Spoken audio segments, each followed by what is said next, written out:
எல்லாருக்கும் வணக்கம். என்னோட கொள்ளு பருப்பு சுண்டல் வீடியோவில் வந்துட்டு நான் சொல்லியிருந்தேன், இந்த மாதிரி இந்த வேக வச்ச கொள்ளு தண்ணியை வச்சு எப்படி ஒரு ரசம் பண்ணுறதுன்னு பார்க்கலான்னு. அதுதான் இன்றைக்கி ஷேர் பண்ண போகிறேன். அந்த வீடியோவில் சொல்லியிருந்த மாதிரி நான் 1 டேபிள் ஸ்பூன் அளவுக்கு கொள்ளு பருப்பு தனியாக எடுத்து வச்சுருந்தேன். ஸோ இந்த வேக வச்ச தண்ணியை வந்துட்டு எந்த பாத்திரத்தில் நீங்கள் ரசம் பண்ண போகிறீங்களோ அதில் மாற்றிக்கோங்க. 1.5 கப் அளவுக்கு இருந்தது. நான் அது என்னோடய சொம்பில் மாற்றிக்கிட்டேன். ப்ளஸ் இப்போ வந்து ஒரு மிக்சர் ஜாரில் அந்த நம்ம ரிசர்வ் பண்ணி வச்சுருந்த கொள்ளு பருப்பு 1 டேபிள் ஸ்பூன் சேர்த்துட்டு, அது கூடவே கொத்தமல்லி, தக்காளி, மஞ்சப்பொடி, மிளகு, ஜீரகம், ரசப்பொடி, கருவேப்பிலை, புளி இதெல்லாமே சேர்த்து அரைச்சிக்க போகிறோம்.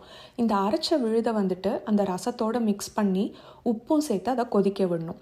நான் வந்துட்டு பூண்டு எதுவும் சேர்க்கல. நீங்கள் 2 பூண்டு தட்டியும் போட்டுக்கலாம். அதே போல் வந்து மிளகு இல்லை ரசப்பொடியை உங்கள் காரத்துக்கு ஏற்ற மாதிரி நீங்கள் அட்ஜஸ்ட் பண்ணிக்கலாம்.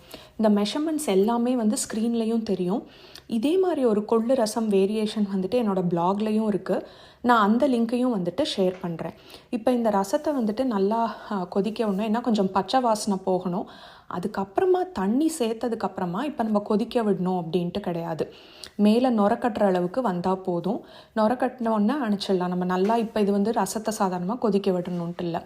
கடைசியாக வந்து தாளிப்புக்கு வந்துட்டு நெய்லையோ எண்ணெயிலையோ கடுகு, ஜீரகம் தாளித்து கொட்டிட்டிங்கன்னா ஒரு சுவையான கொள்ளு ரசம் ரெடி. ட்ரை பண்ணி பாருங்கள்.